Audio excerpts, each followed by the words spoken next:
on the racetrack. However, you know, we make the joke, but like was pointed out yesterday, you still hear the machines, just not nearly to the. You just hear the parents more, as Megawatt says.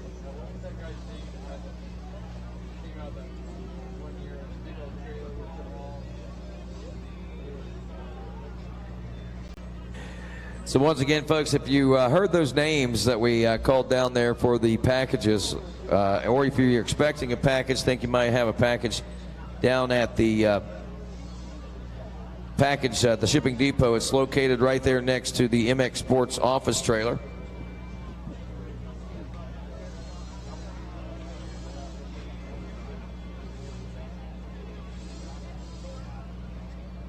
And right now we've got 51, no, they're not even 51, they're mini E's. These are the electric bikes.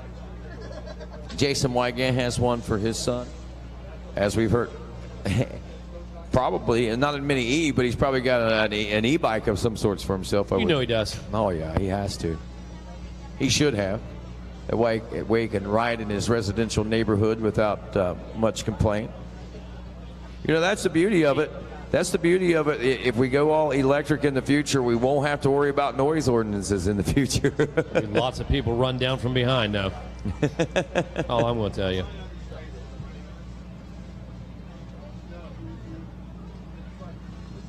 We're waiting for the revs to go up here. You see the elbows up, and we're just waiting for the revs to go up. And he's like, not going to happen. No. Okay, you know, absolutely not going to happen. I'm really surprised, I mean, at the snappiness of these machines. You know how much power they have and how quickly they go to top speed, like almost instantly. I mean, they're fast. It's been proven for years. I mean, industry has used electric motors for torque to power equipment and tools and stuff for years. Tex Herber grabbing the STACYC Stability Cycle Hole Shot Award here in the Mini E 4 to 6-year-old class. Young rider from Fort Worth, Texas.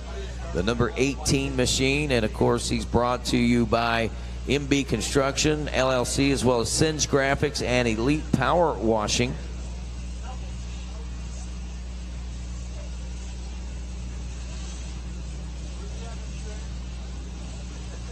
Talon Henson getting off to a good start. Wyatt McCutcher, also Ryder Anderson, Crew Posca, your second place finisher in Moto 1. Grayson Kressmer is started out across the whole shot stripe in 6th. 7th was Isaac Coffing. Dylan Roque was 8th.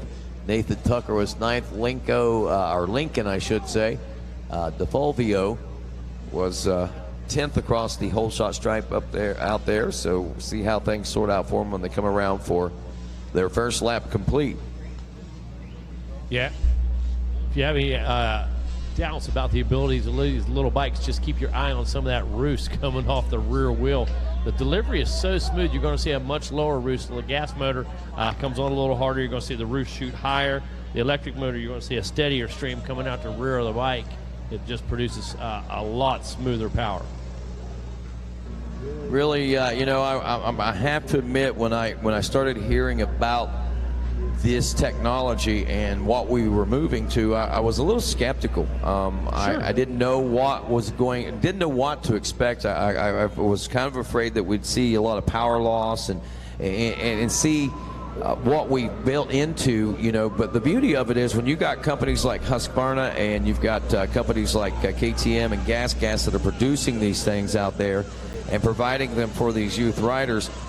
This didn't go without being tested. This didn't go with saying, well, let's just put something together. I mean, these folks, they put together high quality, top shelf products, and they weren't going to bring to market something that was second best or anything. They brought the best out right off the bat. Not saying that we won't see further advancements in the future, but I mean, they brought the best of what could be brought at the time anyway. Yeah, after we do a rundown, we'll expand on that a little bit about the electric bike development in the future after we do a rundown. All righty, we got Talon Henson out front, Wyatt McCutcheon in second, Beckett Smith is third, Levi Guys opening up in the 4th place position with Nathan Tucker in the number 5 position. Abshire Hall is 6th. Listen to that crowd out there. Tex Herber, the number 18 in 7th. Dylan Roque in 8th. Lincoln The Fulvio is 9th place, and rounding out the top 10 then is Ryder Anderson after that first lap of racing. We'll see him getting sorted out a little more as this race wears on. This is the first of 4 laps complete, Megawatt. First of 4. We were talking a little bit ago, or just a moment ago, about the electric bikes. You know, the idea is not new by any means. Had some full-size bikes come out, just didn't really hit the mark. Had some handling issues, had some weight issues.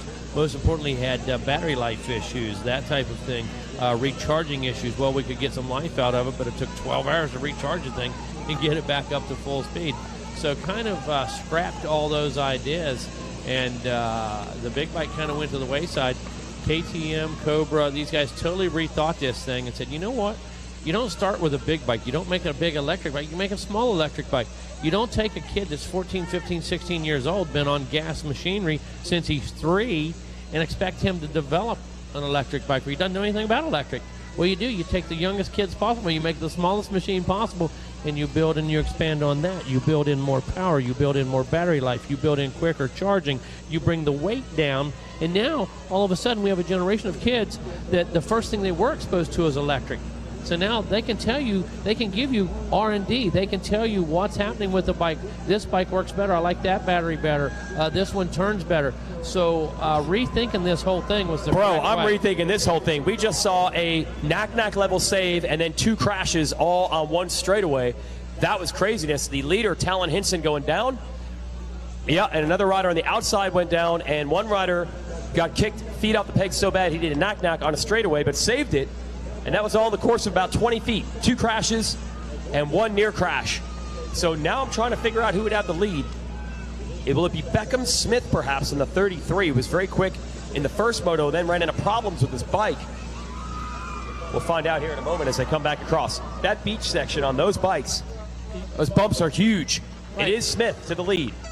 We talked about they've used electric power for years in industry, in production and that kind of stuff. So the smooth delivery and the torque is all about, the electric is all about the torque, not the horsepower. The torque gets you moving out of a corner. The torque gets you up out of the deep sand. Yeah, and they will say keeps you moving. For a beginner rider especially, it actually makes the bike a lot easier to ride because the centrifugal clutch, automatic 1-speeds, the throttle is not really replicated. You twist it a little bit, you get nothing.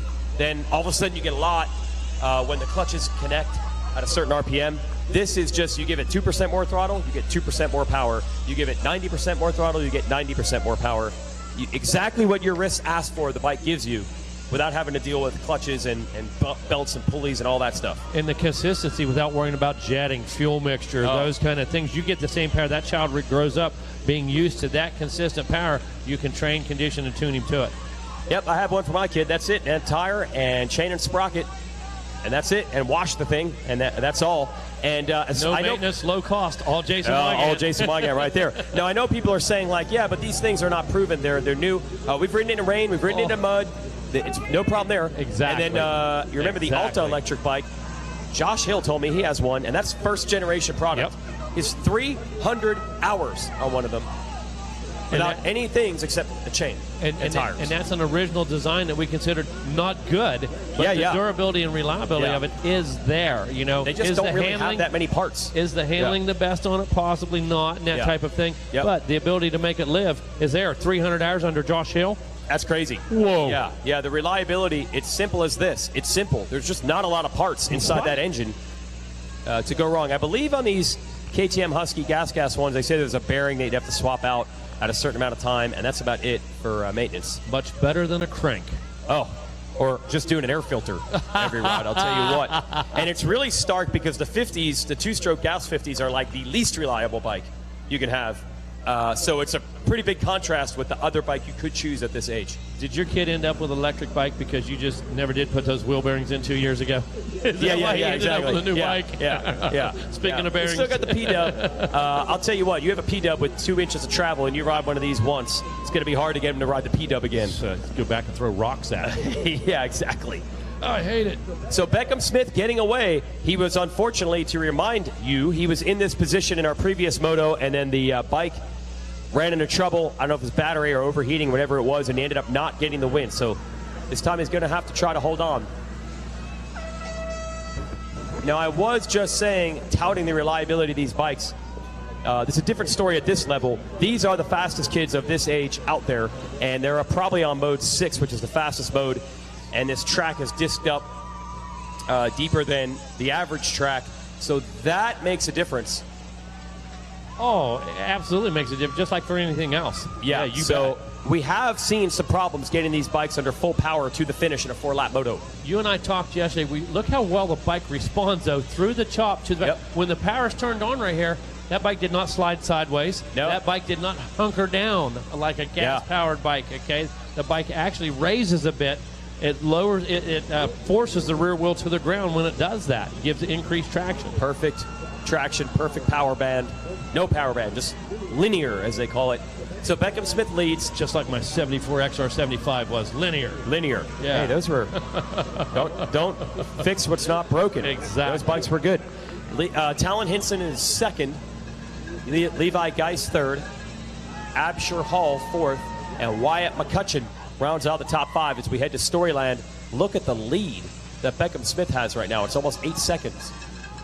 Yeah, you talk about a White 4-lap flags race, 8 seconds, picking up a couple seconds a lap. And these are the most evenly matched machines out there, Jason. Yeah, because good we point. talk about mods and all that kind of stuff. Well, only so much you're going to do. We can't go in and rewind it. No, well, we can't go. And here's why you can't. Trying to make it faster, you're just going to run out of battery. Exactly. They kind of did it that way. I was talking to both KTM folks and Cobra folks. They said, as long as the battery's not too big, you can't hop it up, or you'll just run out of juice. Yeah, power so it goes, keeps it level. Power goes up, life goes down. Yeah, exactly. Solve that problem. All right, so bringing this one to a close. Going to be seeing the checker flag, I believe, next time around. This one is a 4-lap race. Remind everybody. Jason making his way down to the podium. We're going to follow it up with our final race of the day, our 51cc 4-6 shaft drive limited class.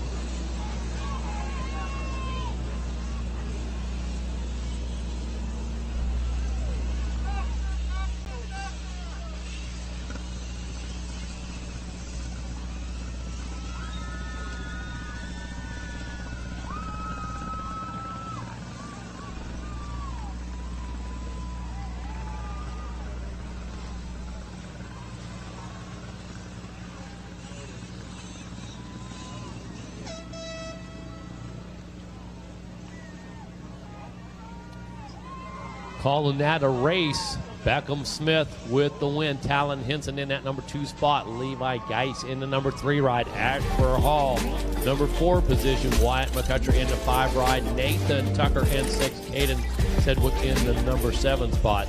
Tex Herber in that 8th position. Ryder Anderson in 9th. And Dylan Rourke rounding out the top 10 before we head it down to Jason Wygant. Well, this time Beckham Smith able to get it to the finish.